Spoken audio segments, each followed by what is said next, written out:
Hey, what's up, guys? We have Skye Hawthorne here. He is a drug expert. So how's it going, Skye? How you doing today? I'm doing fantastic. How about you, Micah?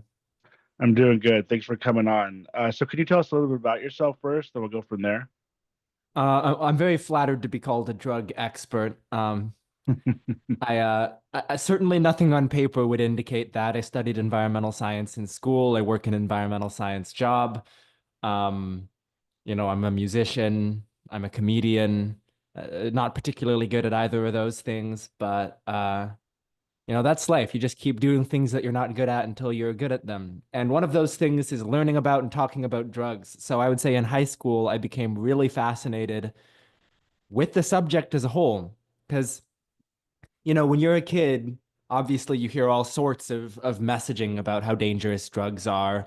My parents were fairly progressive, so I didn't really get the like dare drug war straight from the tap propaganda, but I definitely heard, like don't do drugs when you're a kid, don't drink, don't do drugs. It's bad. It can hurt your brain. You can have a psychotic break, whatever. Schizophrenia runs in your family. I heard all these things. And some of them are true, but I didn't know anything as a kid. And you start to know people who starting to drink, starting to get high, and they think it's great. They think it's awesome. And some people are like really still against it. And so you start to I was just always very interested in how did these substances become widely used? Why are they seen the way they are? And yeah, why are there so many different ways, so many different axes on which people can modify their consciousness? And they all have these interesting taboos and stigmas. And as I got older, I went to college and suddenly you're exposed. I grew up before I was in college. I was in a very siloed area. I didn't get exposure to a lot of different cultures. I lived in a part of the Bay Area that was a historically, very, the Bay Area was extremely redlined, so I was not exposed to a lot of non-white people, let's be honest. Um, and then when you're in college, suddenly you're exposed to multiculturalism. You're exposed to people from all sorts of different backgrounds and all sorts of different perspectives. And one of the things I started to realize was that how drugs are perceived is extremely inextricably intertwined with politics and with culture. And I started to realize that the history of drugs around the world is not one history, it's many different histories. And it was something I wanted to just study and study and study. And I'm still in the process of studying and learning more. So I would say that's how I got into the subject, and that's where I am today. Okay, cool. And how old are you? I'm 24 years old, Okay, so cool. I still have much to learn. That's why you can't see it's an audio only podcast, but I'm blushing hearing expert. Yeah, yeah. Well, it actually is video too. Is that okay? Really? No, I didn't know that. Yeah, sure, sure. Why not? Okay. Okay, cool. So yeah, I mean you look young, but I'm older than you, so um yeah, and where did you go to college? I went to Wesleyan University. Okay, cool. That's where MGMT went, didn't they? Yeah, yeah, they did. I don't know if you saw that video of MGMT that went viral recently. They were performing Kids, that Yeah. big hit of theirs, and they were performing it right in front of dorms that I spent a lot of time hanging out in. So Yeah. it's a Cool. And simpler and more that's innocent time because nobody had their cell phones. You see, I know I'm only 24, but I'm already sounding like a boomer being nostalgic for a time before cell phones. oh yeah, because I mean you've never really lived without cell phones, right? I'm just old enough to remember when the first iPhone came out. Okay. Um yeah, it's probably a big difference between being my age and like kind of like going from before to after to being your age to where you're just kind of in it and then the next generation will just be completely ingrained in tech culture or whatever. But yeah, and then you mentioned like you weren't around non-white people. Are you what's your nationality? Oh, garden variety American white. I have, I think, a lot of Ashkenazi Jew on my dad's side and English, Irish, Catholic on my mom's side. Okay. Um, Yeah. Cool. But it sounded like you kind of had like a little bit of an accent at first. I don't know if it's an accent or if it's just like a. Just the way I talk. Oh, okay. Yeah. I mean, it's fine. I just kind of got a vibe that it was like, yeah, I don't know, some sort of accent. But yeah, so anyways, in terms of the drugs that you mentioned, yeah, like them being good and bad, and I definitely think that's true. And I'm obviously open-minded to drugs. But at the same time, I think preferably I'd probably rather be ideally, I think I'd rather be not on drugs. Like I know some people say like I actually take I'll just full disclosure, I take Xanax, Bazimela's. Yeah, I'm honestly also on. I'm surprised I'm kind of like saying this, but I'm also on an antidepressant because I have like anxiety. But I think that over and some people will say like weed is good, marijuana is good. Obviously, there's other drugs that can be good, but overall, I think that I'd probably prefer not to be like when I'm on the drugs. Even though I kind of, obviously you like being on drugs, you like being on alcohol or whatever you're taking, you like it at the time. But I think preferably, I'd probably rather not be taking any drugs. Would you agree with that, or do you think that some drugs are almost, um, you're almost better being on the drug? Like I know some people think that marijuana is like, that type of drug that you're just better. It's almost like it's just better. But what do you think about that? Well, you raise a very interesting point. And I tend to personally be in the school of thought that if you are dependent on something, if you need a drug in order to function normally in some aspect of your life, that is something to be avoided in and of itself. But for some people, it is the lesser evil, being dependent on a drug. So I say that in the sense that some people will be like, oh, yes, I can function my best version of myself when I'm high all the time. And to that, I will respond, that may be true. I have known people who I think that is genuinely true for. For me, if I needed to be high to do anything, I would consider that a disadvantage, the needing to be dependent on a substance. This is not prescriptive. This is not me saying that anybody else should feel the same way. And I think for some people, you mentioned your antidepressants. If you don't mind me asking, what do you take? Do you take an SSRI? Do you take a Yeah, I think they aren't they all SSRIs or no? There's Are there? different ones. There's Okay. SNRIs.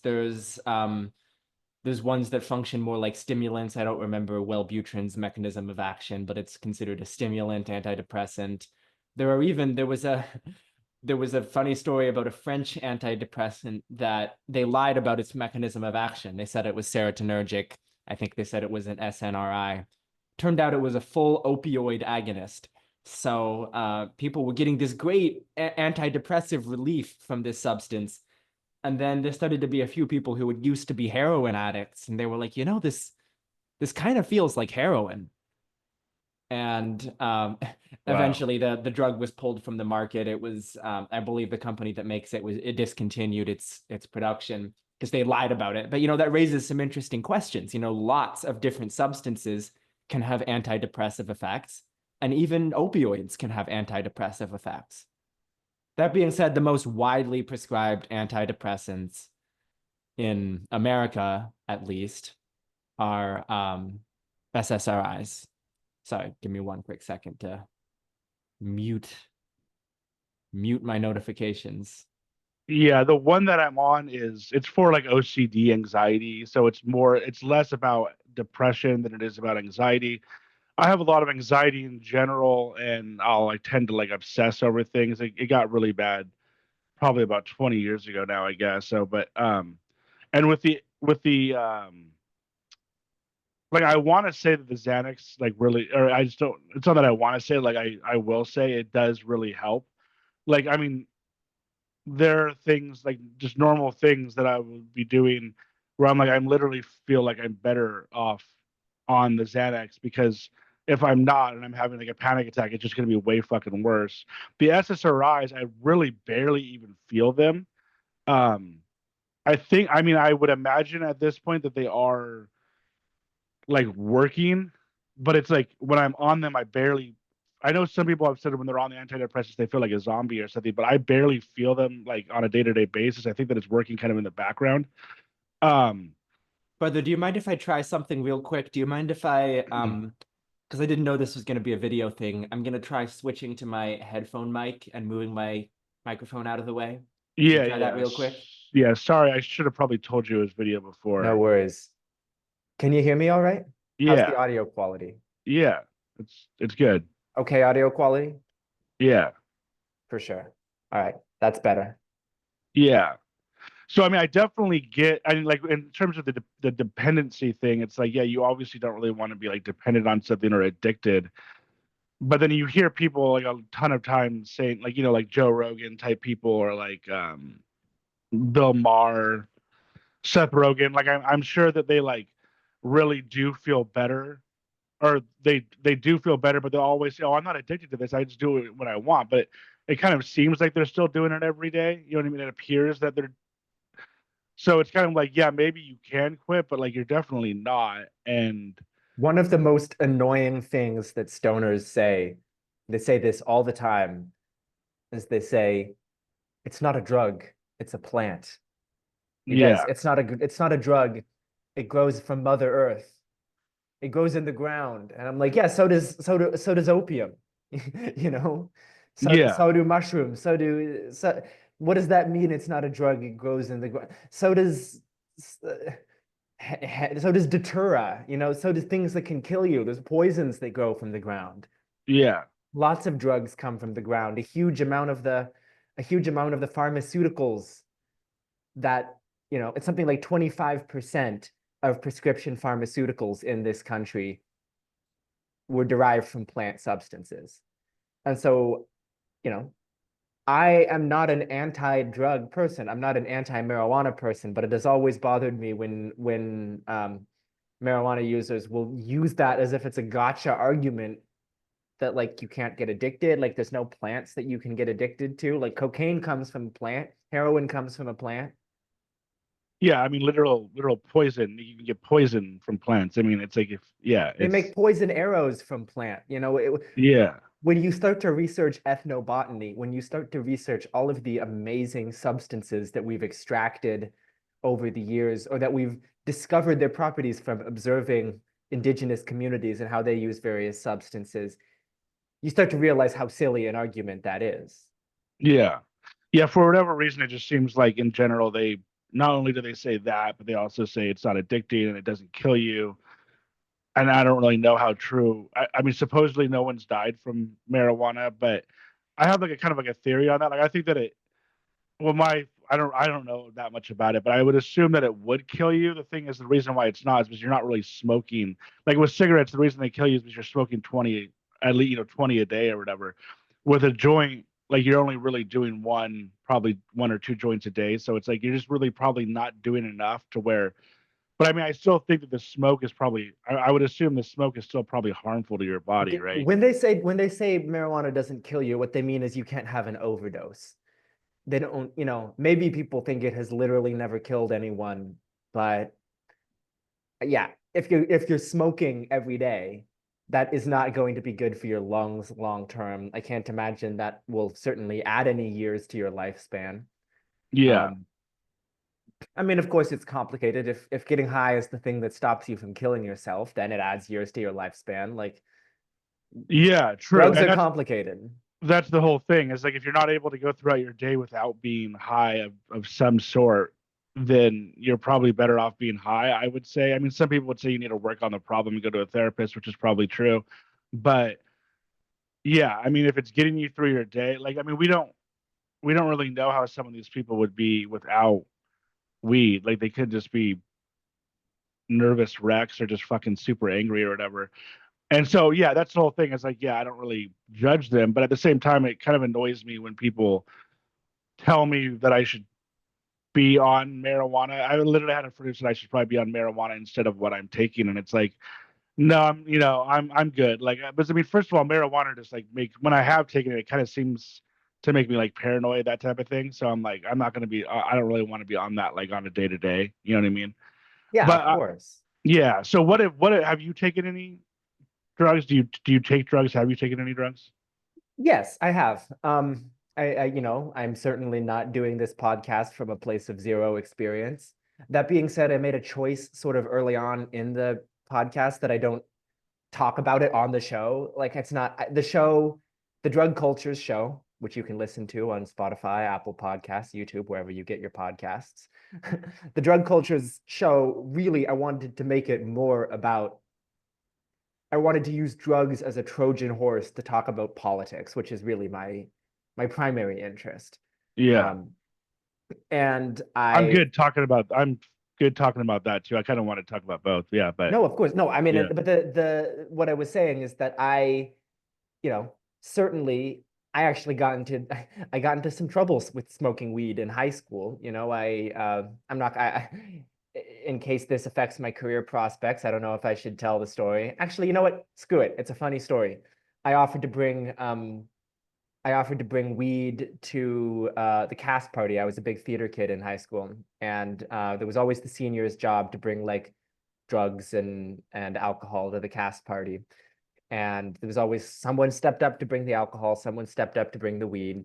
I stepped up to bring the weed. No idea how I was going to source that much weed for a massive theater production. Um, but I stepped up to bring the weed, and that was the year that the administration found out about this long-standing tradition. So we all got busted. All the seniors were kicked out of the play. Everybody who'd offered to bring anything was kicked out of the play. I had to write a letter to all the colleges I'd applied to.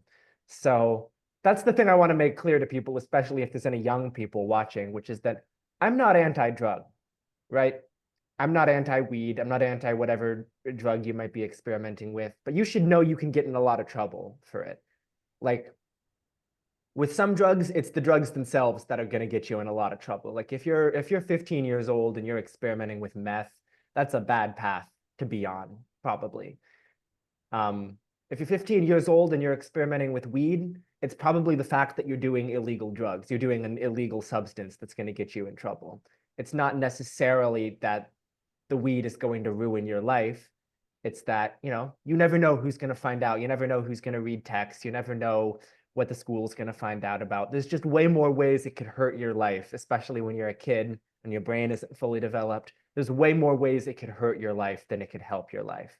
So, yeah, in answer to that question, I do have personal experience with drugs, both good and bad. I've had a number of very positive experiences with the psychedelic substances. Um, and but mostly I created this show because you have a few experiences yourself and you start to understand why there's such an important piece, for better or for worse, of societies around the world. And I almost never talk about myself on my podcast. I try to remove the self as much as possible, with a few key exceptions. I did a catnip episode recently. I did an episode about the history of catnip as a drug, and I talked a lot about myself. I talked a lot about my new kitty who I just got, beautiful orange boy named Benny. And then at the end, because there were a bunch of rumors circulating around that catnip could be a replacement for weed, I ordered some catnip pre-rolls on Amazon and smoked those. So it didn't do anything. Catnip does nothing. Save yourself the time. But yeah. yeah. I don't even really know what catnip is. I feel like I feel like I have heard of people doing drugs, but like when people say catnip, I don't even really know what like it looks like. Oh, Um, have you not known people with cats? I mean, I really like cats. I don't have a cat, but I have known people with cats. I just haven't really ever, I guess, dealt with the catnip aspect of it. So I wouldn't. I have heard about it being used as a drug, but I just I for some reason when it comes to catnip, like I'm like, yeah, I just don't even really know what it looks like or how you would do it. Like you said, you smoked it, Well, catnip but does look like it looks a lot like any other herb. It looks like weed, it looks like oregano, um and generally speaking, its toys are filled with the stuff, and cats like to rub up against the toys and roll around in it, and it's very, very, very psychoactive for cats. There's a volatile metabolite, so it's sort of like an essential oil that comes off the herb called nepentolactone, and it's believed that nepentolactone is responsible for the primary effect of catnip. There are all other volatile metabolites as well that could be also responsible for the effect. But it's believed to work by mimicking sex pheromones in cats. So basically, a lot of scientists think that basically it is making the cat horny. Um, and that's why it triggers that crazed reaction, is that suddenly the cat is no longer in the rational brain. They're being stimulated by molecules that stimulate the arousal centers of their brain. So maybe they're But not literally horny, but they're, you know, very stimulated by the experience. And yeah, it's been believed for a while, there was a trend in the 1960s of it started earlier. There were people who would sell people joints and it was just catnip, and there were scammers who would do that. And then in the 1960s, as the crackdown on marijuana really picked up and other drugs as well, hippies ostensibly started turning to catnip as an alternative. And there were a bunch of breathless stories in various newspapers and in the Journal of the American Medical Association. They profiled some case studies of people who were smoking it. I think any sort of drug reporting or drug science from the late 60s or early 70s take with a massive grain of salt, because this was the peak of the crackdown on the hippie movement, the association of drug use with the anti-war movement. It was not a good time for objective reporting on drugs. Brother, you're muted. I can't hear you. sorry. Now it seems to have come like full circle where like it's at least in California, I'm assuming probably Oregon too, where like it's totally it's like totally fine to do marijuana. It's like when somebody says they do marijuana, it's like, people look at it here like better than cigarettes or vape. Like they're trying to ban these, vapes in here, and it's like to me it's kind of stupid, but it's like in my opinion it's like a good alternative. Like I don't really like doing it. Like I said, I'd prefer not to do it, but it's like it's kind of like a good alternative to smoking. It's And absurd. It's yeah, it's honestly, insane. Yeah. it reminds me of when Michael Bloomberg tried to ban big gulp sodas. Do you remember that story? No, I no. New York Mayor Michael Bloomberg tried to, he's not mayor anymore, but when he was mayor, he made Yeah. his whole big push about banning big gulp sodas. And Oh here's the man. thing. We have in this country, we have immiserated it is the richest country in the world, and yet we have immiserated our working class so much, given young people especially so few paths to success and to living a meaningful life. We have atomized ourselves so much so that people are spending all their time online, not interacting with other people. People are having less sex than they used to. People have fewer friends than they used to. We have a loneliness crisis across genders, especially with men, but across genders. And we have done all of these things as a society, and the one thing that the American society really has to offer to ourselves is treats. We have nice, fun things that are bad for you that will ship quickly to your front door. And I always think it's so silly, that people who believe they're trying to solve the problem and they're just like banning treats. They're just taking away big gulp sodas or fruity vapes. Like, of course they're bad for you. Everyone knows that vapes are bad for you. I mean, just don't sell them to kids, obviously. But like the idea that an adult who can make their own decisions can't buy himself a raspberry lime flavored vape or a menthol cigarette is just absurd to me. It's stupid. And like, is it the same in Oregon? You're in Oregon, right? Yeah. I'm in Oregon. As far as I know, I don't vape, but you can buy as many fruity vapes as you want.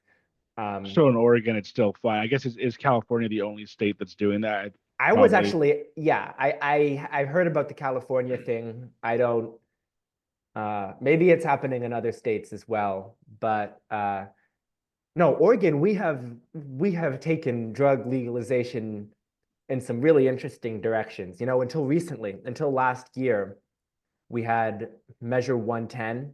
Do you know about Measure 110? No. So I believe it was 2022.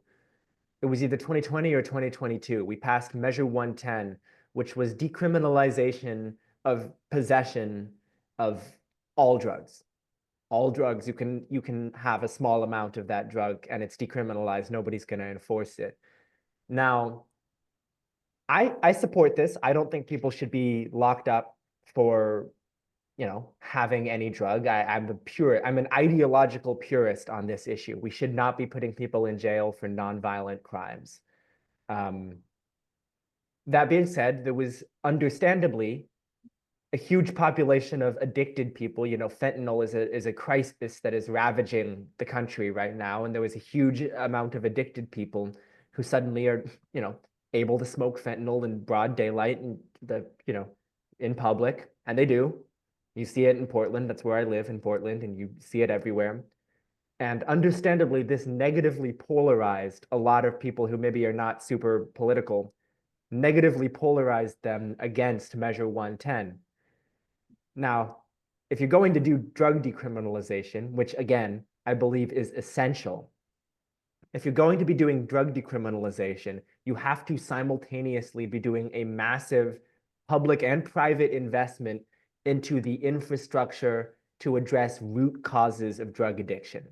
And that includes homelessness, that includes the cost of living. We have a cost of living crisis everywhere in this country. Cost of rent has inflated much faster than cost of other consumer goods, and certainly faster than wage growth. So if you're not going to be addressing these root causes of, what what they call a disease of despair, right? Addiction is a disease of despair.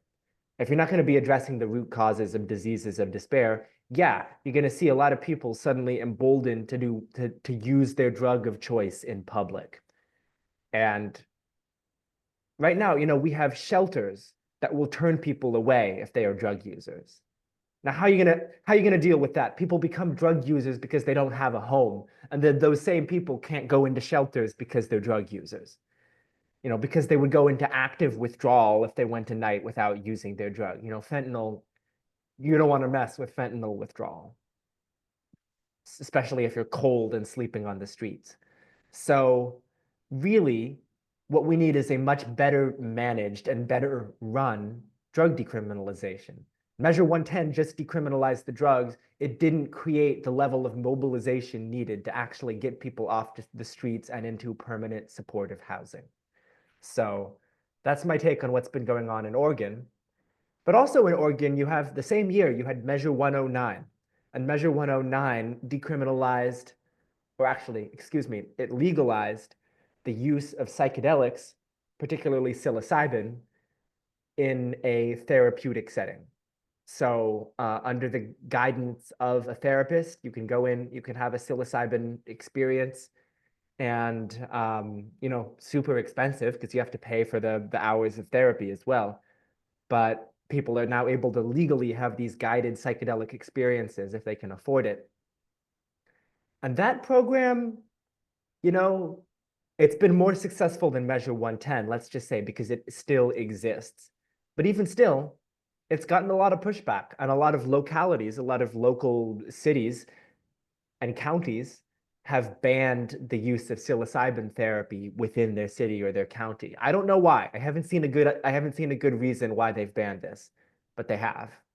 So that's where things stand in Oregon. Yeah, I've heard that Oregon's, I mean, or Portland in particular is probably the most like liberal city, right? And Oregon in general is probably the most liberal progressive, right? I don't know if it's the most liberal in the country, but in terms of drug laws, yeah, Oregon has the most liberal drug laws. Yeah. Well, I mean, what would you say is more liberal of a city or even a state? I would imagine that that would be the most. Well, again, it depends on what metric you're talking about. Liberal doesn't just mean one thing. Yeah. Liberal is your whole suite of policies. So, for instance, San Francisco is a much more progressive city when it comes to renter protections. San Francisco is the only city where like tenant unions are recognized. Um, Other cities have been much more progressive on the issue of policing, have done police reform much better. In Portland, our cops just all quiet quit. They still get paid, but they don't do their job. Other Yeah. cities have actually managed to reduce. I don't think any cities actually really defunded the police, but I think other cities have managed to reduce instances of police brutality in ways that Portland has not really made as much of an effort to.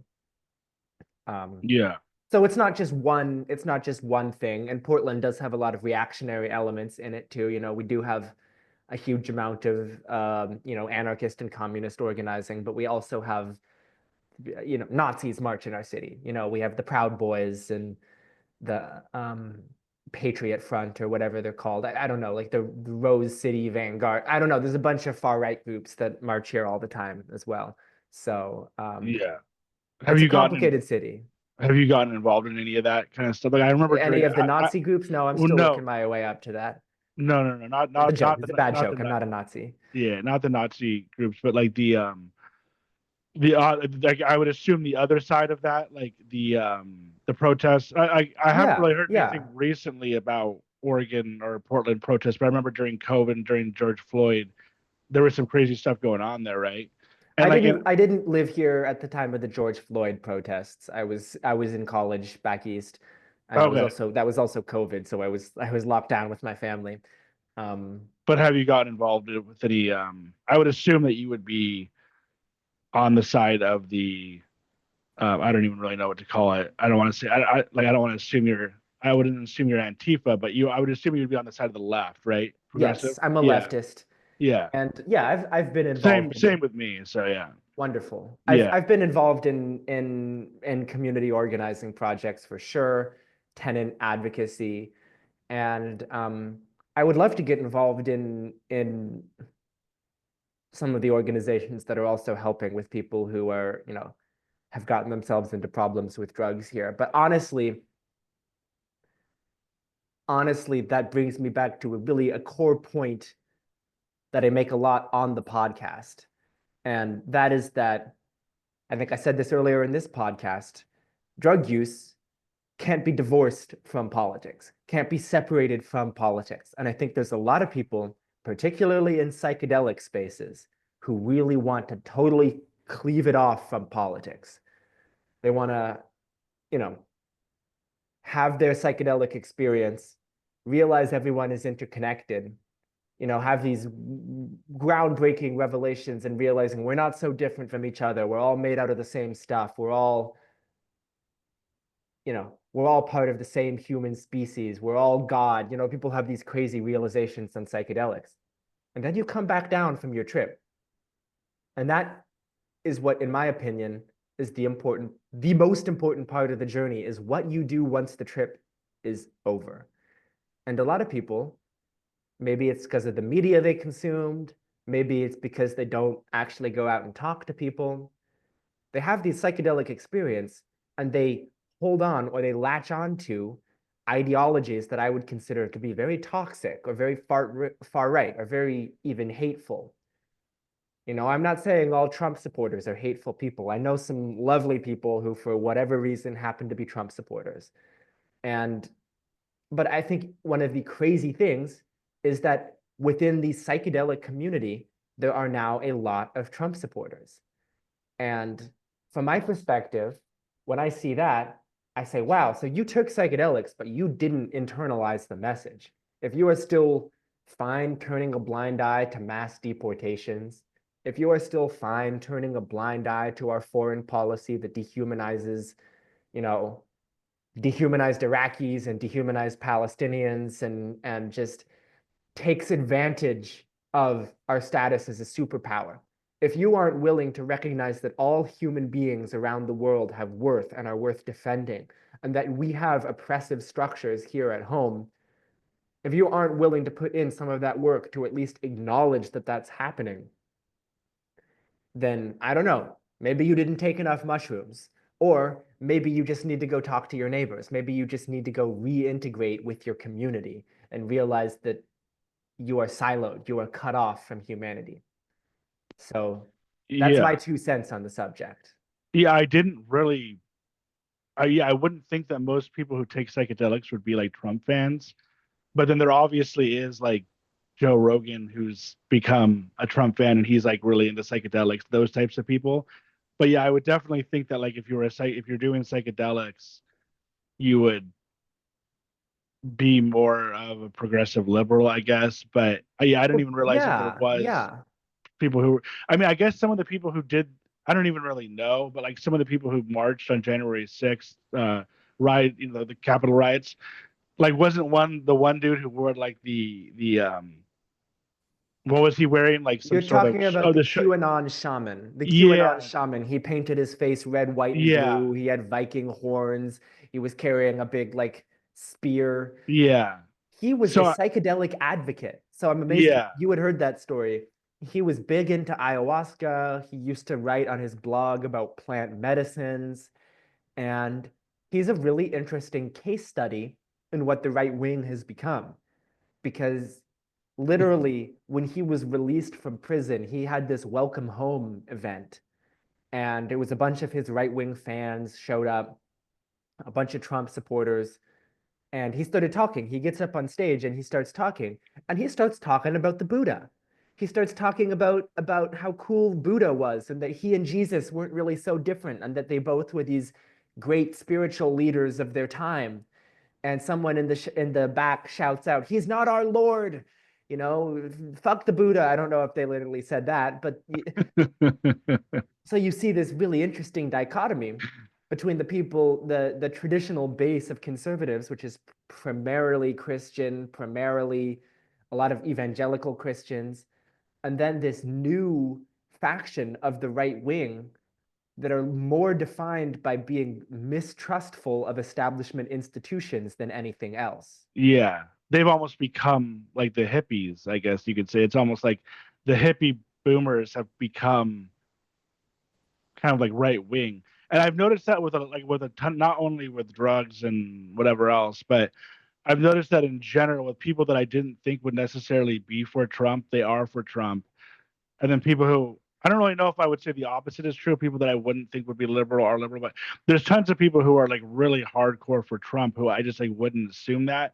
And with everything going on recently, with some of the crazy shit going on recently, like with Elon Musk doing like the Heil Hitler or whatever, and like all this other shit. Like you're kind of like, how could you be into some of this? Like I even asked my dad. Was my dad's right wing, and he's really big into Trump and Alex Jones.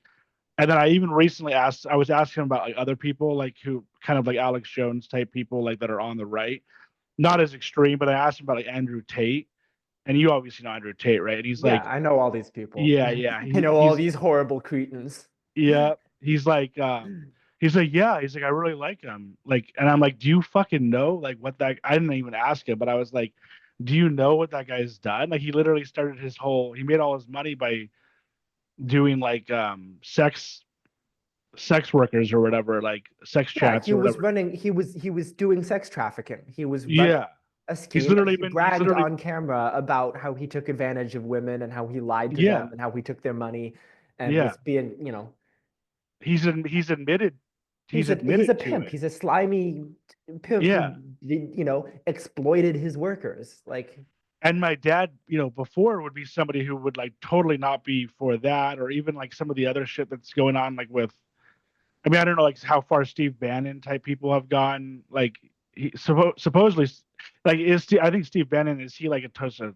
Is he kind of like a Nazi type? He's like a white he's supremacist type. certainly friends with a lot of them. Yeah, and like these types of people, you're like, how could you be involved with these types of fucking people? And then you got yeah. I was gonna say Gavin McInnes, but I don't think my dad even probably knows who that is. But you mentioned the Proud Boys, those Gavin types of McInnes, people. by the way, Gavin McInnes is a psychedelic advocate.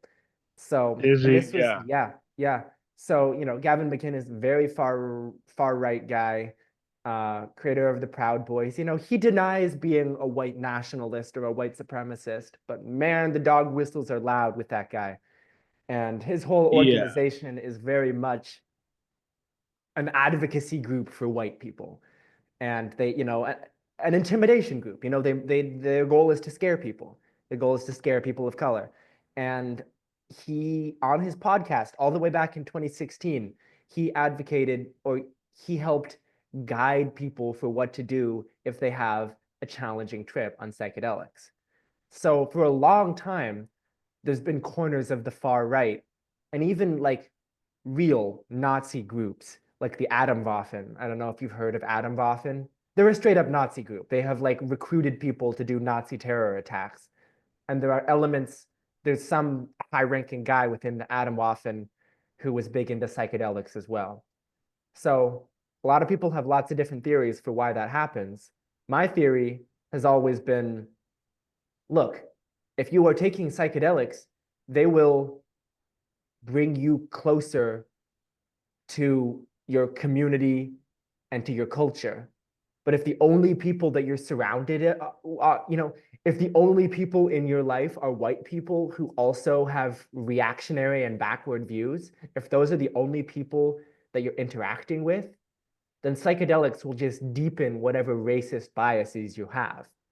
And so that's part of doing the work. If you have your trip and you realize that we're all created equal or whatever, a lot of people have that kind of realization that we're all made out of the same stuff.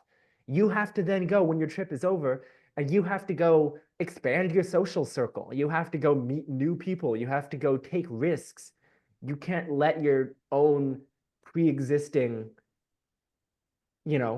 bigotry, if it exists, you can't just like let that sit there.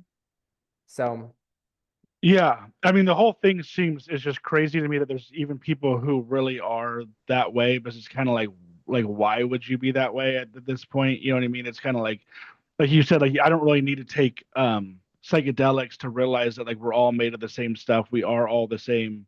We're all human beings. Like it doesn't fucking like it's 2025. Like there's no difference between me and a black person or a Mexican or a Jewish. It's just like there's I mean to me it kind of seems like ultra elitism and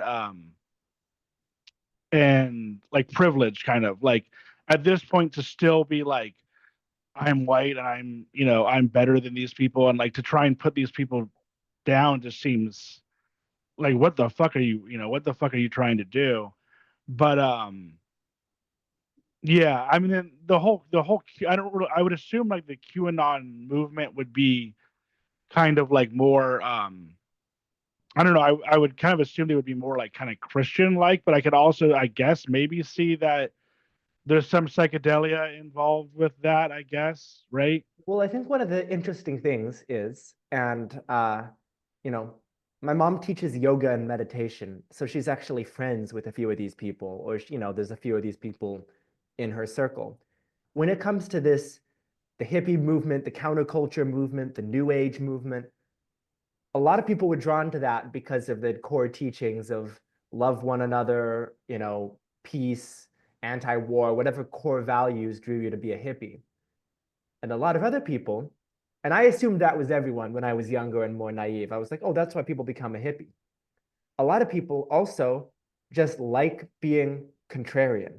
They like being anti-establishment.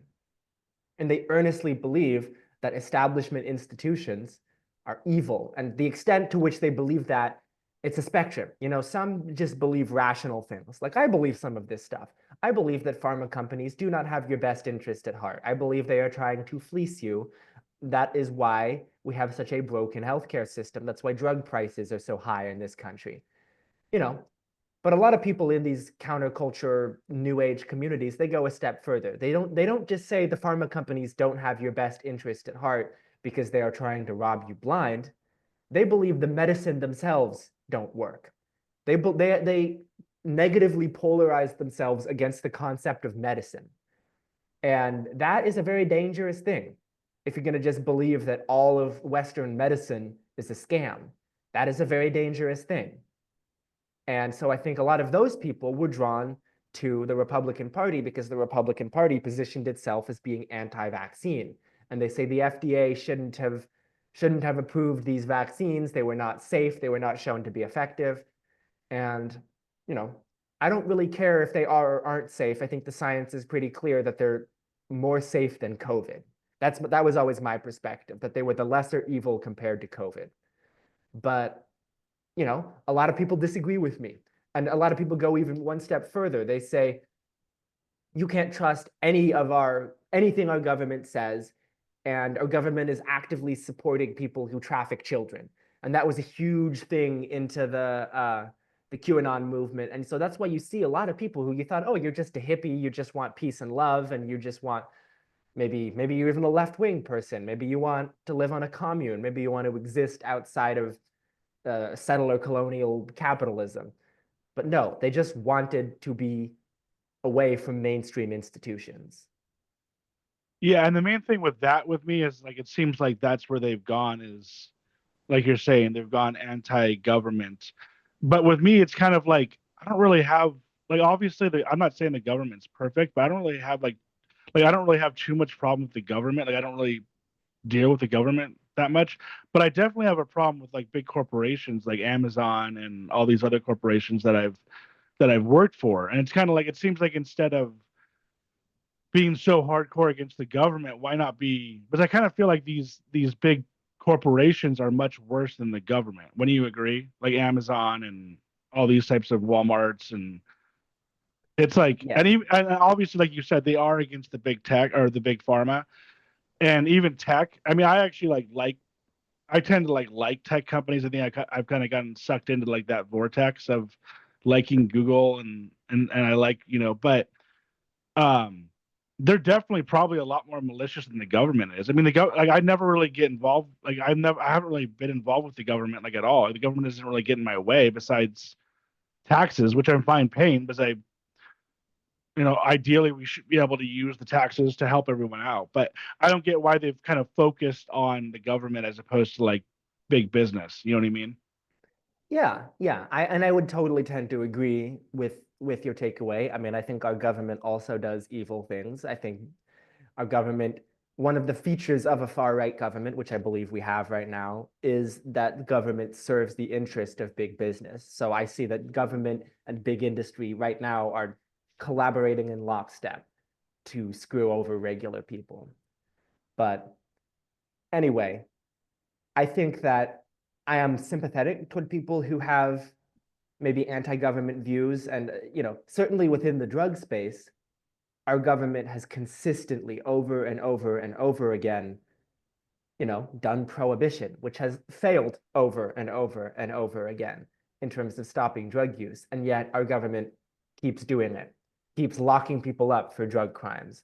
So I see why a lot of people who care about drugs and psychedelics or whatever see government as the primary enemy because they have consistently been bipartisan government efforts to be harsh on drugs. The war on drugs is a deeply bipartisan effort that has pretty categorically failed, and yet we continue doing it. Yeah. And I feel like I've also heard that I feel like I've heard this on Joe Rogan, but that there's like some of the drug laws were actually created like for racism or whatever, like back in like the early it was like somehow like against the blacks because I don't know if you know anything about that, but it was like um I kind of like as a way to kind of like I don't know, like arrest black people or something like Yeah, that. yeah. And this actually goes into a few things I wanted to talk about, if you don't mind me free associating here.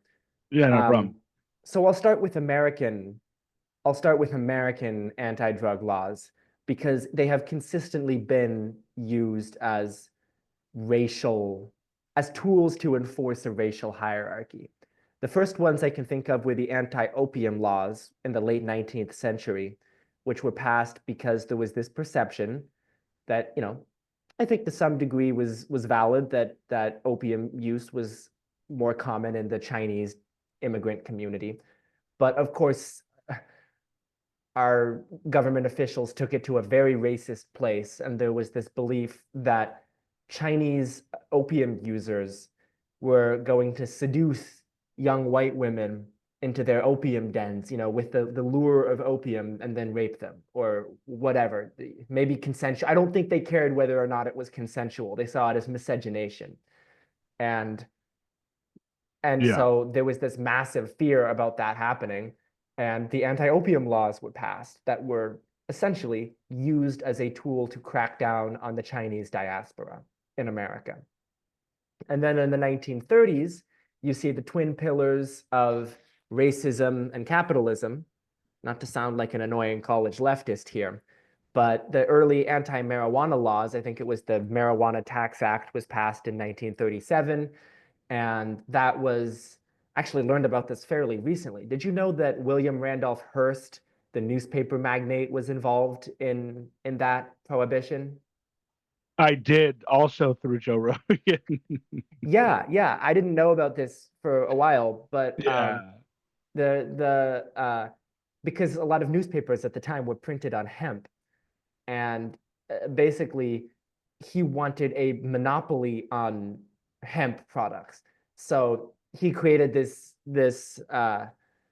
piece of legislation that even though marijuana and hemp are the same plants, marijuana has more THC in it, and so the recreational marijuana, recreational hemp was banned, was made illegal, or made virtually impossible to access, and hemp remained legal, so he can make money off of it. And so that's the capitalist element.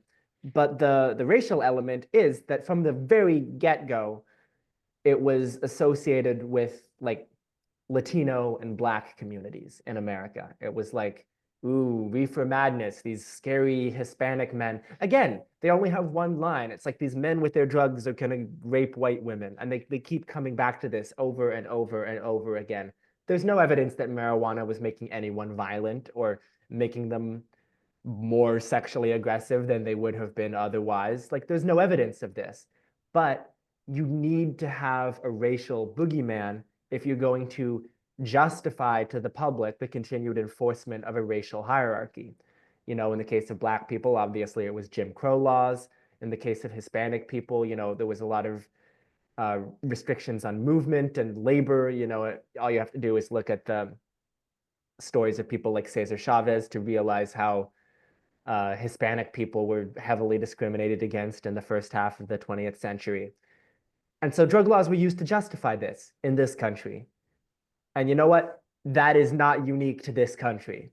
That is part of what I focus on in my podcast, in drug cultures, is that this happens everywhere. This happens in I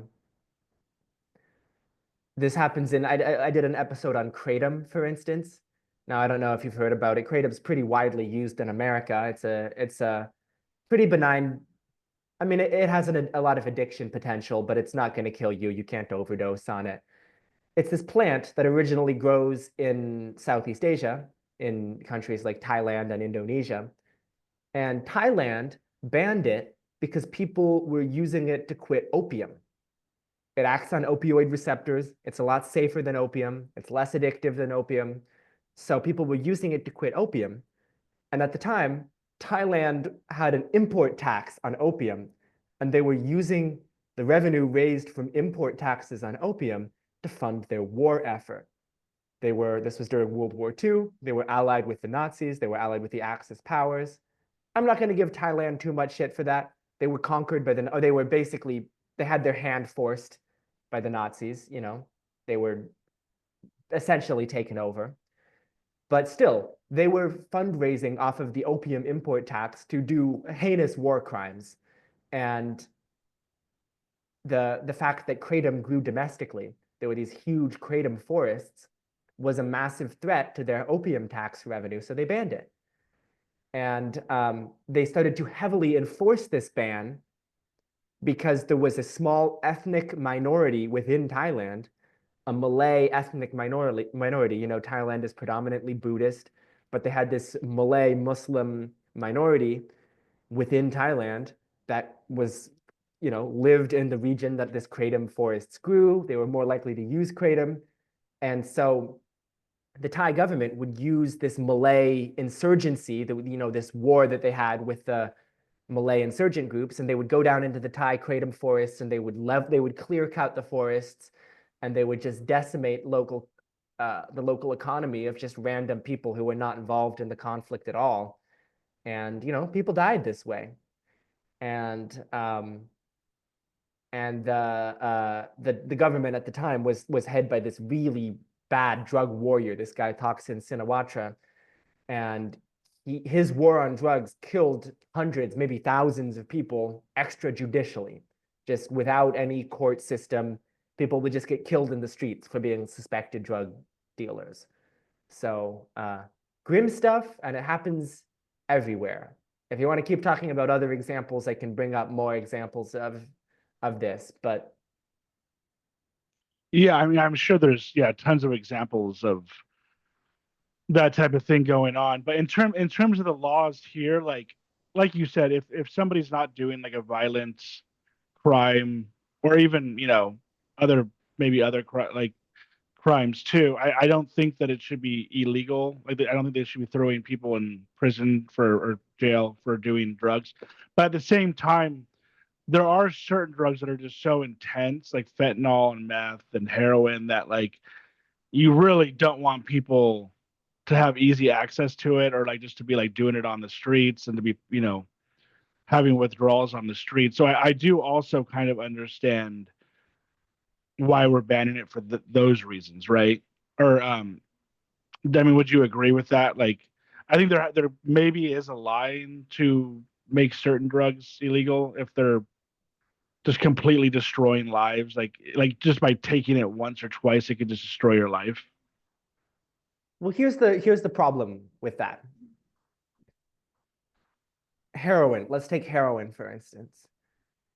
Most of the overdoses that take place in the country right now in America are not from pure heroin. They're from fentanyl, or they're from people who thought they were smoking heroin or injecting heroin, but actually, got fentanyl. Now, if we made it so that there was a guaranteed clean supply of heroin, way fewer people would die from overdose deaths, preventable overdose deaths.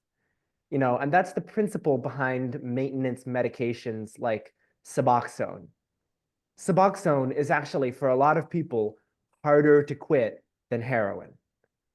But it's a clean supply at a consistent dose. It isn't going to kill you unless you take a lot of it. Nobody has accidental overdoses on Suboxone. But the point of these maintenance medications is that you are taking something that acts on the same receptors. So really, you are swapping one addiction for another, but it keeps people safe because you are taking a clean supply of a regulated product. Now, my take is you take the exact same principle as maintenance medications, and you can just say, look, if people want to do heroin, they're going to do heroin. Let's make sure they can get a supply that is clean and not contaminated. And yeah, I'm not advocating anybody do heroin. I think it's stupid to advocate anybody do heroin. It's obviously a drug that has a tremendous potential for abuse. But I do think we need compassionate policy that acknowledges that there's already thousands and thousands, maybe it's millions. I don't know how many people use heroin in this country. It's a lot. And those people are out there, right? And you can't expect all at once prohibition to work. You can't expect them to stop using heroin. So the safe option is to make sure that they have clean needles, is to make sure that they have a clean supply of product, is to make sure that they have safe injection sites. It is to really center a harm reduction approach to drug use as opposed to a penalization approach and a prohibition approach. And yeah, I don't really necessarily think we should have like a regulated supply of fentanyl that you can get. But then again, there are people who are addicted to fentanyl now. There are people who are, the heroin would, they would take, if they were to go from fentanyl to heroin, they would go into withdrawals because of the potency of the drug that they're consuming. So I don't have an easy answer for what to do with those people. Should we have a regulated supply of fentanyl out there? I don't know. That doesn't sound like a great idea. But then again, got thousands of people who are addicted to fentanyl. So it's a tough question. There isn't an easy answer. I can't come in here and say, you should do this and this will fix the problem.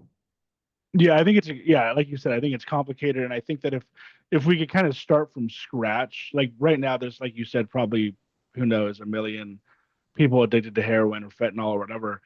But if you could start from scratch and nobody had done it yet, and you can make it illegal, I really kind of completely illegal. I really kind of wonder if you could almost stop the addiction in the first place, or these people would just somehow find their way to the addiction. I think the ideal goal would be to be kind of like you literally cannot do these because if you do it once or twice, you're going to get addicted.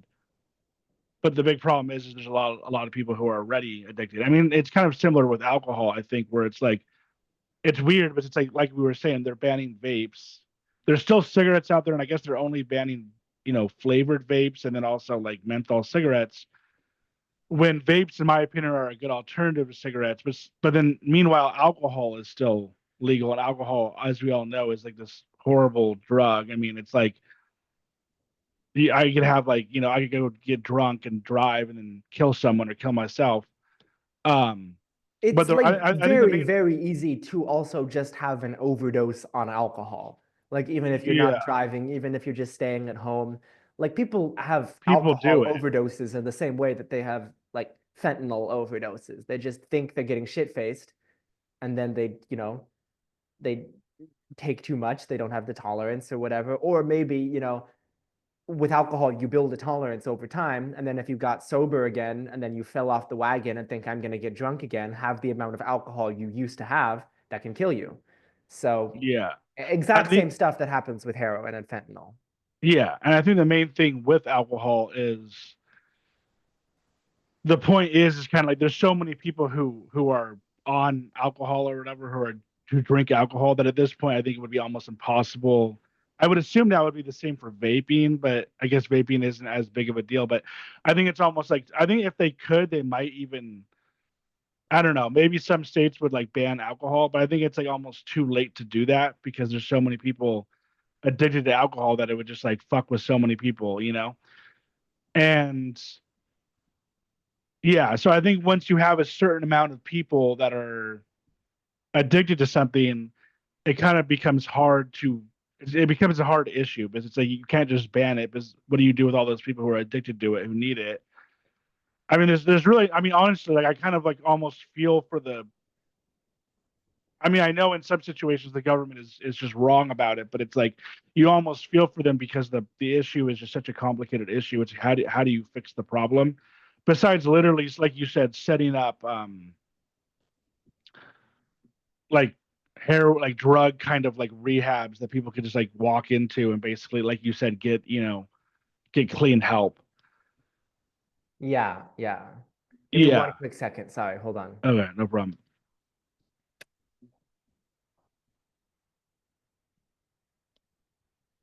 Um, yeah. Anyways, yeah, that's obviously uh the exact tricky situation is when you're dealing with something that is a lethal substance, a life-ruining substance, et cetera, et cetera.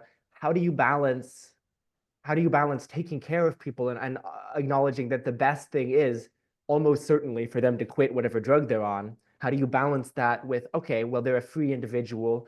They have the cognitive liberty to put whatever they want into their body. That's a tough situation.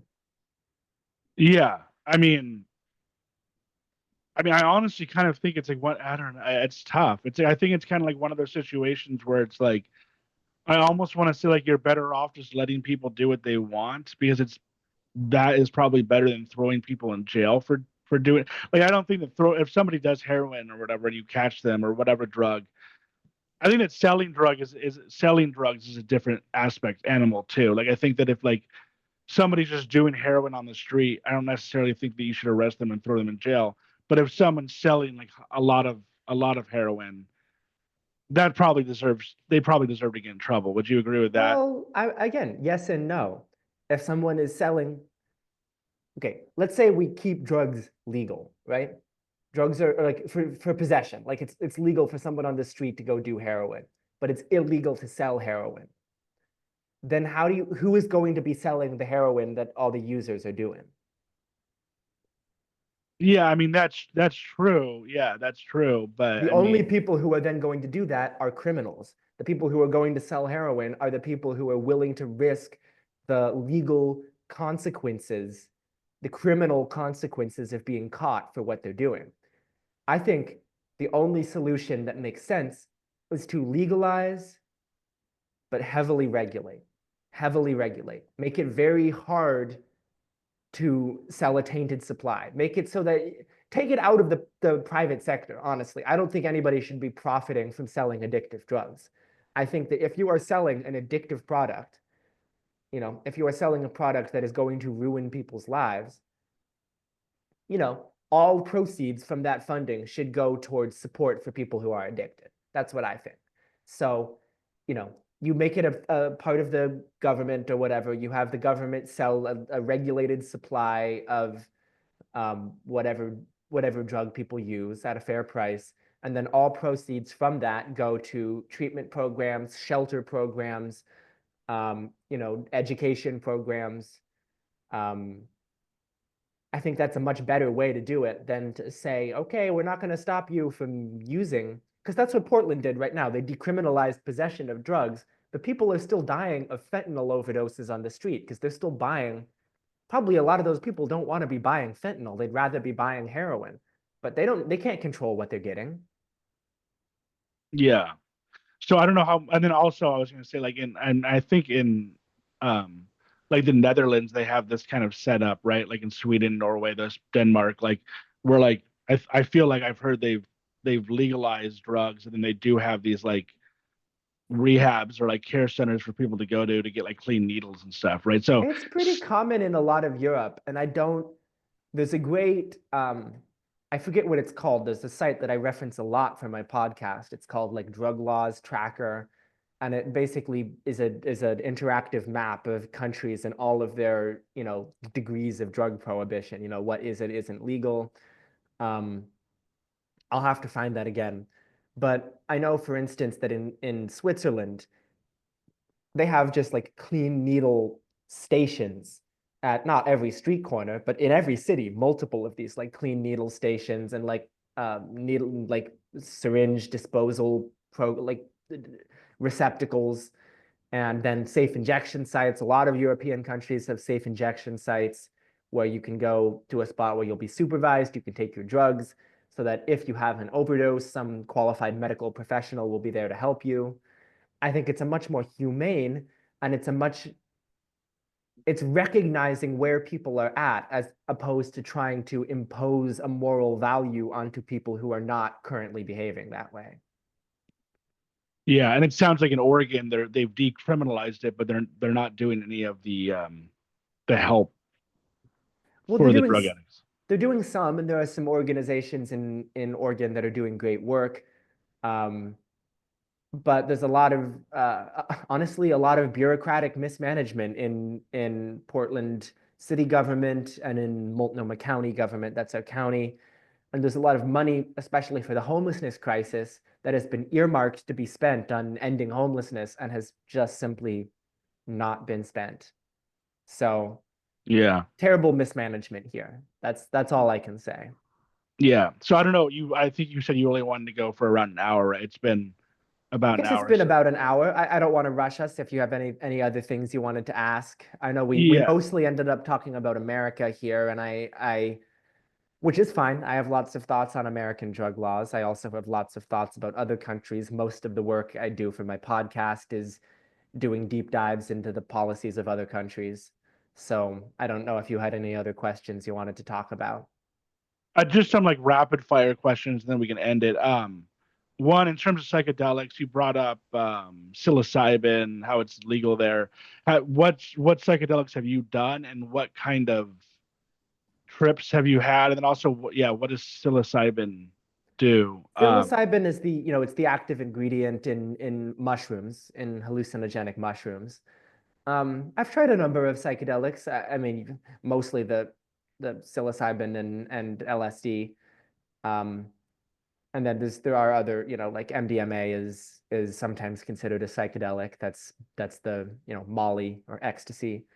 Um, yeah, I think that different psychedelics certainly have different effects. My experiences certainly with psilocybin are it feels like stepping outside of your own life for a few hours. Like you are looking down at the reality in which you live, unencumbered by your own mental filters. So it's a very intense experience. It's not always a pleasant experience, but you can have some really important realizations about yourself. It was my first time doing psilocybin was a number of years ago, and I realized, hey, I'm actually a very anxious person, and sometimes I have reasons to be anxious, but I'm kind of stuck in that baseline of just being anxious and worried all the time. And I don't have to be, sometimes things are just okay.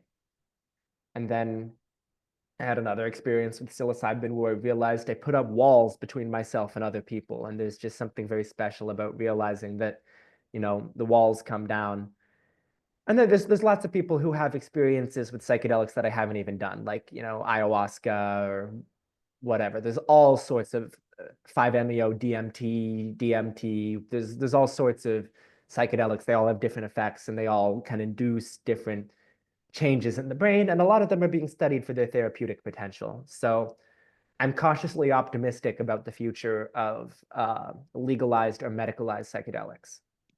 Yeah, I've heard that I've heard something about like ketamine being used for depression and anxiety, I guess, and it's supposedly that like works.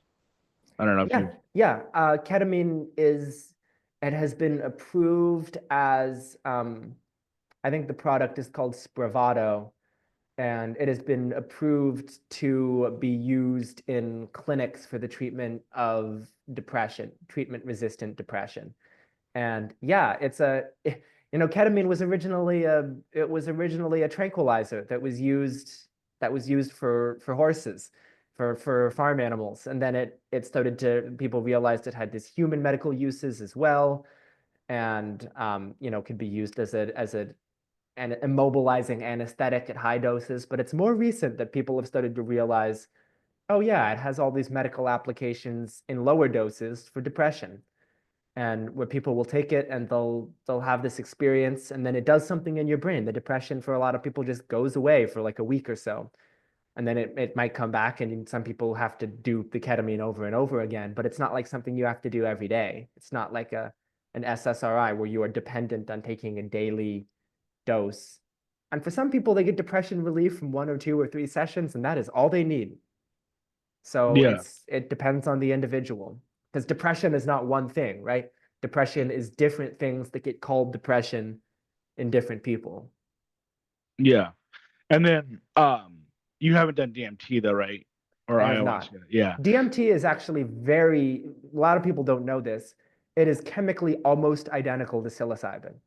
So if you take a high enough dose of mushrooms, a lot of people will say that's basically what DMT feels like. Um, no, but people have really, really wild experiences on DMT, and experiences in entity encounters, and all sorts of stuff like that. And ayahuasca, the active ingredient in ayahuasca is DMT. Well, ayahuasca is a mixture that includes multiple plants, and one of them is a DMT containing plant called Psychotria viridis, that has DMT, but DMT is not orally active by itself. You can't just eat it and get an effect. And the other plant contains MAOIs, which is it's actually a class of antidepressant, MAOIs. But MAOIs will interact with the DMT in the Psychotria viridis and make it orally active. So basically, these two plants together produce a synergistic effect that basically like takes the DMT experience and slow releases it in the body. Instead of over like 20 minutes, it releases it over like 6 or 8 hours. And that's what the ayahuasca experience is for a lot of people. A lot of people say it's a lot like mushrooms. Some people say it's totally different. I've never done ayahuasca. A lot of people get really tremendous healing out of it, though. Yeah, and I had some people on.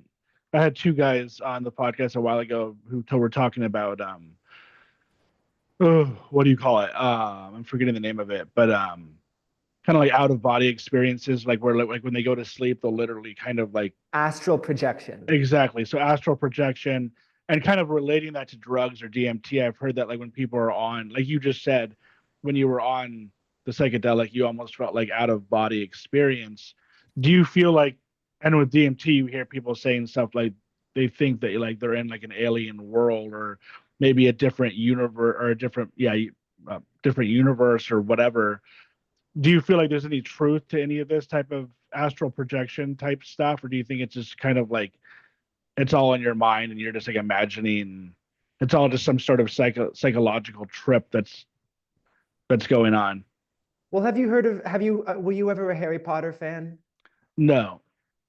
I'm sure some of your listeners are Harry Potter fans but there's Yeah. a scene in the last book where Harry has just died, and he goes to this sort of purgatory space and has a conversation with Dumbledore, his mentor who has also died. And at the end of this conversation they have, Harry's about to go back and basically be resurrected, be brought back to life. And he turns to Dumbledore and he says, Professor Dumbledore, was this all in my head or is this real? And Dumbledore responds, Of course it's all in your head, Harry. Why should that not be real? And I think about that a lot when it comes to the psychedelic experience, because this reality, this chair, this body, this wall, this water glass, this is all what we would call consensus reality, in the sense that I am perceiving it somewhat similarly to how you are perceiving it.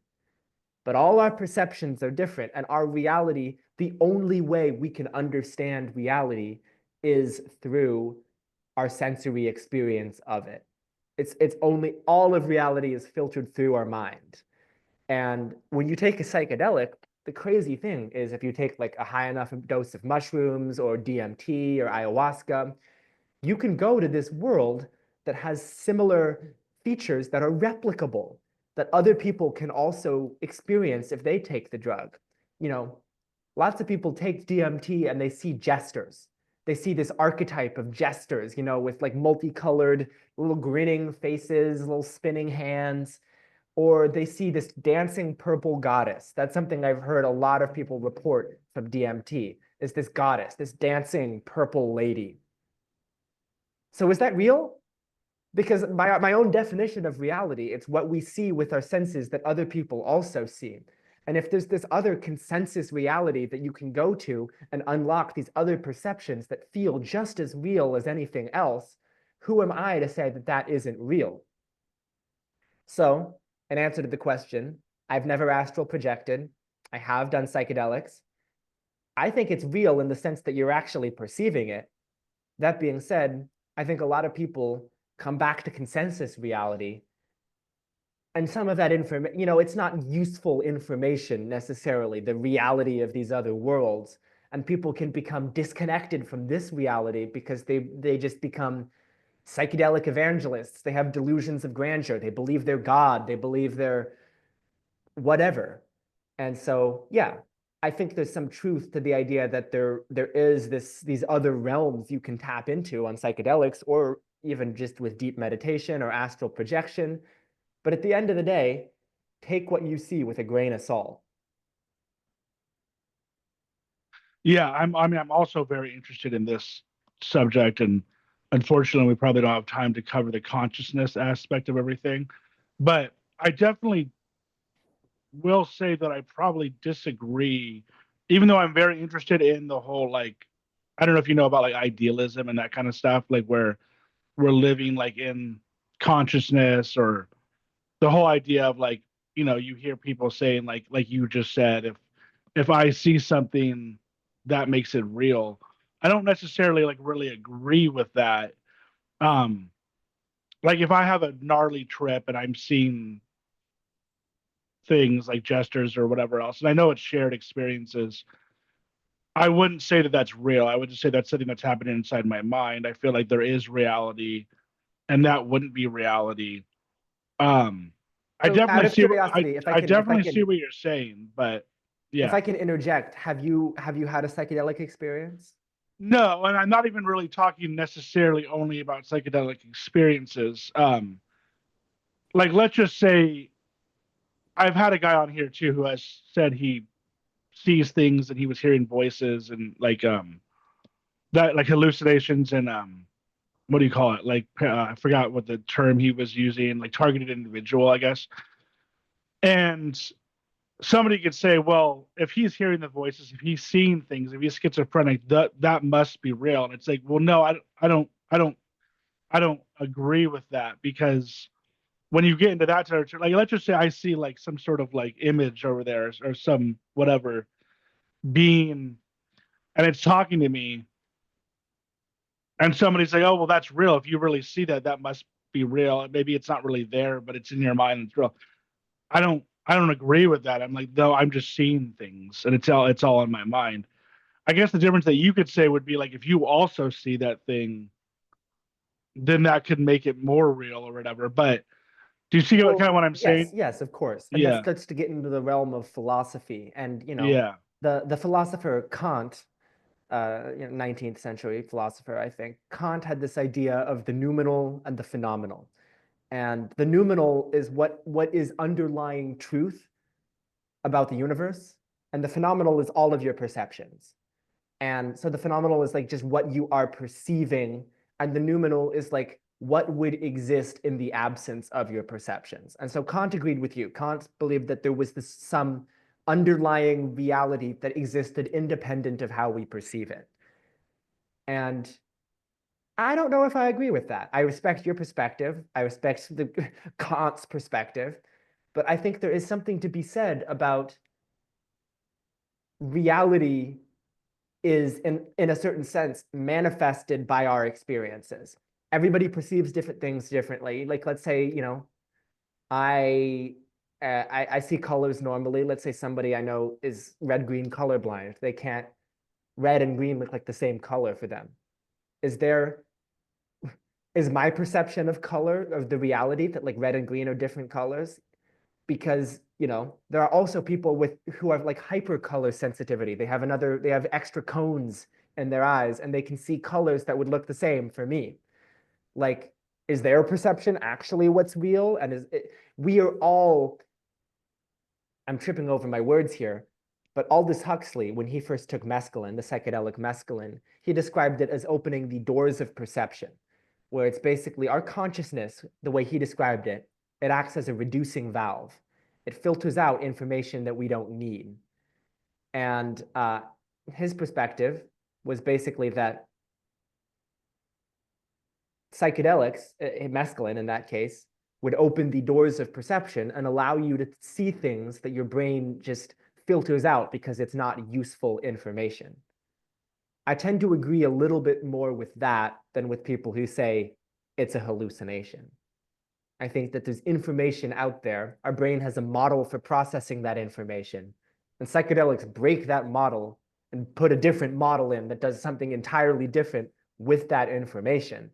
But I still think at the end of the day, probably you're taking in real information from the universe.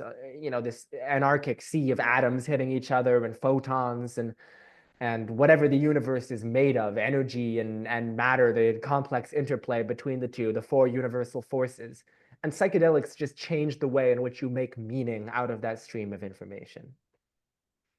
yeah. And I see what you're saying, but would you say that you are like an idealist?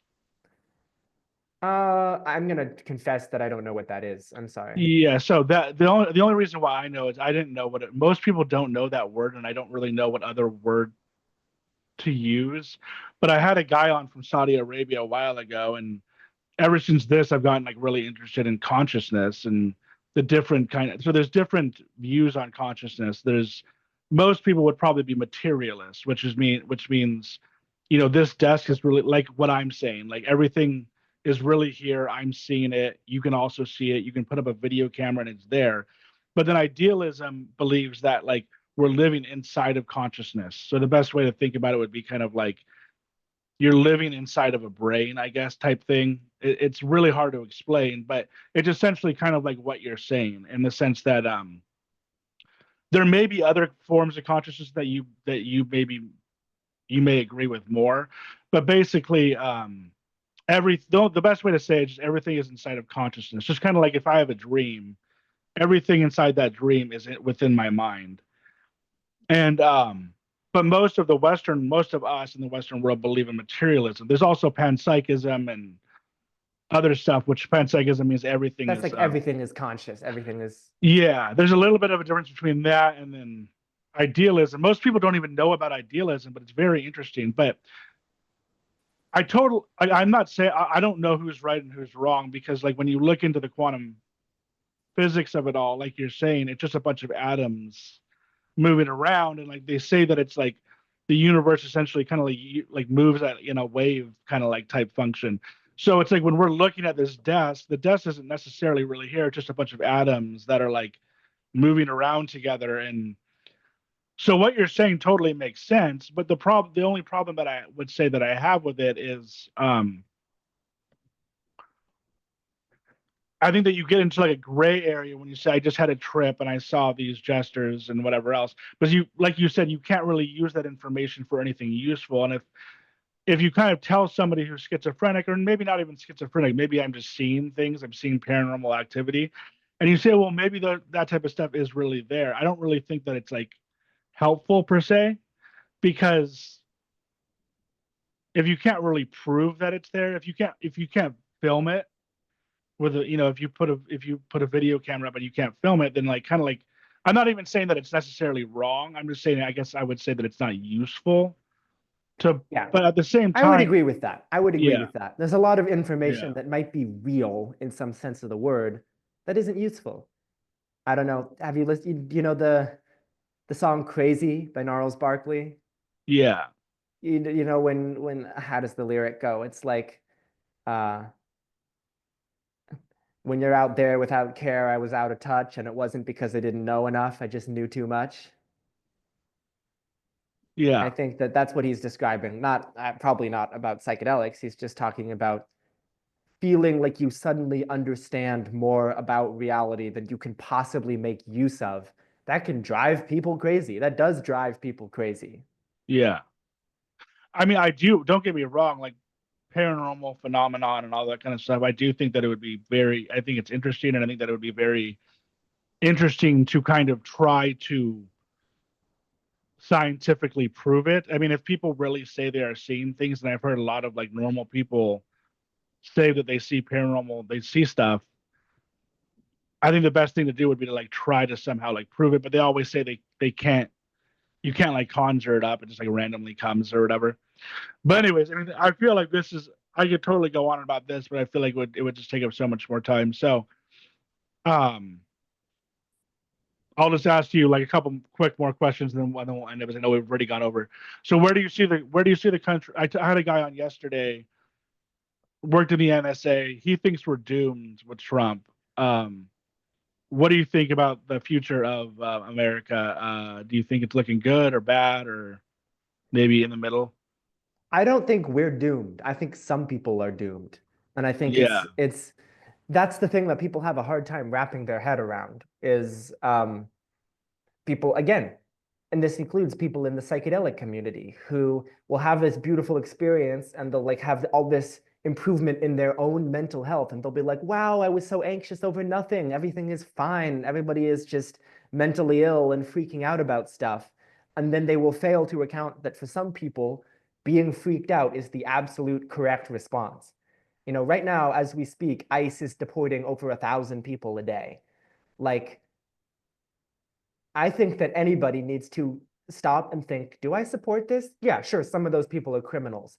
A lot of those people are also just random, undocumented people who happened to be in the area when ICE came. So, like, look around at what's happening and really stop and think, do I support this? I don't think we're doomed in the sense that I think a lot of people who have some privilege are going to be fine.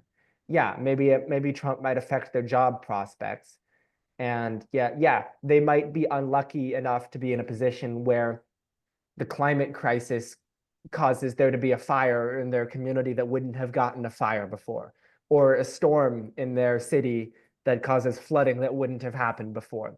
A lot of people are going to be unlucky because of climate change.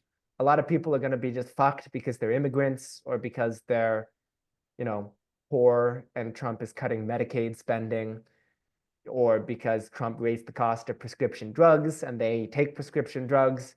So there's going to be a lot of people who get fucked over. That doesn't mean that there should be reason for doom and gloom. I think that means that you have to stop and think about what you believe in, what you value, and then you have to fight for that. That's what I think. yeah, I agree. I mean, I think that Trump's an idiot and his whole team seem to be idiots, but I don't know. I mean, I would say I would imagine it'll be the same as last time, except for this time, supposedly he has like more control now and he's going to be able to do And there More doesn't seem to be a resistance to him. There doesn't seem to be a no. coordinated resistance in the way there was last time. Well, I think that everybody's just the guy said it yesterday. He's like everybody's just tired, and I think that almost like the resistance thing almost doesn't seem to work. You know what I mean? It's kind of like it's like if somebody's trying to argue with me or debate me, it's almost better for me just to shun them or just not argue back because it almost seems like the arguing back is like firing them up even more. It's like the whole destroy the dams or whatever. Just what's that term? Like they just Trigger the libs. yeah trigger the libs or just like whatever. They just want to like piss off the liberals, and so by not being pissed off, I almost feel like we're like you're better off because like, they have nothing to like fight against. You know what I mean?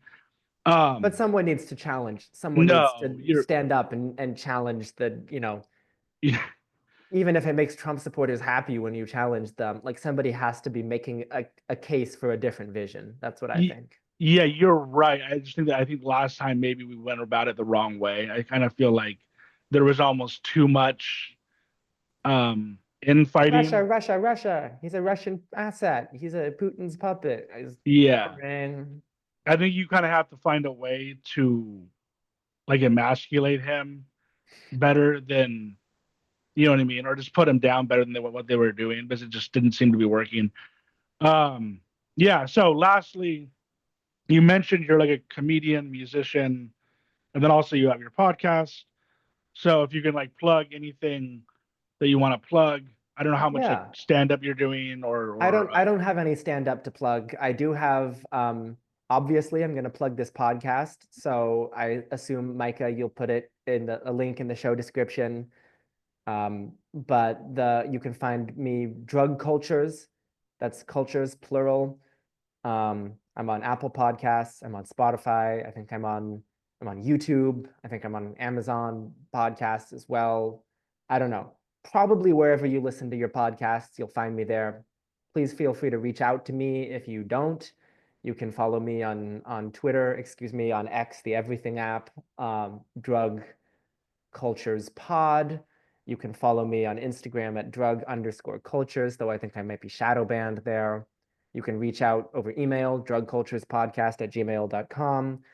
Um, and if you want to check out my music, I mean, I do all the music for my podcast, so I do all the tunes on the podcast. But if you want to listen to some of my other stuff, you can listen to my most recent album, Till the Waters Rise, wherever you listen to your music. Or you can just look my name up, Skye Hawthorne. So those are my plugs. Um, Micah, thank you so much for having me on, having this great conversation with me. I appreciate you helping shine a light on these topics and helping me broaden my platform, broaden my reach. yeah, no problem. Thanks for coming on. And then, what kind of music is it? It's sort of like indie rock. It's indie Okay, rock. Yeah, that's what I'm into. So, and you are you on like Apple Music or where would you find that? absolutely. Apple Okay. Music, Spotify, YouTube, iTunes, wherever you listen to music. And then your YouTube podcast, you do video or no? It's just audio No, only. it's Okay. audio. My podcast is audio only, but it gets uploaded to YouTube. So if you look up Drug Cultures, Skye Hawthorne, you should find it. Okay. And then send me all the links. And then lastly, I always ask this question: what kind of? I know I'm extending this, but what music? I'm always looking for new stuff to listen to or watch or whatever. Music, movies, TV shows, podcasts, anything you want to say that you're Gosh, into right now. um, who do I want to plug in terms of music? I've been really into for years now, and he's starting to release new music again, and I'm so excited to see him live in a couple months. And sort of indie soft rock artist called Tamino. Big fan of his. I haven't heard him. I'll have to check him out. Yeah, you should. Is that it for that? I don't have a huge amount to plug. I mean, Yeah. what else have I been? I've No, been that's really fine. into Brooks Nielsen. I don't know. I don't Yeah. have a huge amount of other people's work to plug. I didn't come prepared to talk about that. Well, no, I'm not asking. Yeah, it's a weird question because people think I'm trying to get you to plug other people's stuff, but I'm just more like, what are you interested in? But that's fine. Are you into McGee at all by any chance? I'm curious about that. McGee. I've never heard of them. What's that? Oh, it's a Mick.Gee. They were on Oh. they were on SNL. I've heard they're like a big new band. Oh, I have heard of them actually. Yeah, okay. It doesn't matter. I was just Haven't curious. listened. Yeah, okay. So that is it. Thanks for coming on. If you can stay on after, just I had a question for you real Yeah, of quick. course. Okay. Of I know course. I'm extending this, but thanks for listening, guys, and bye.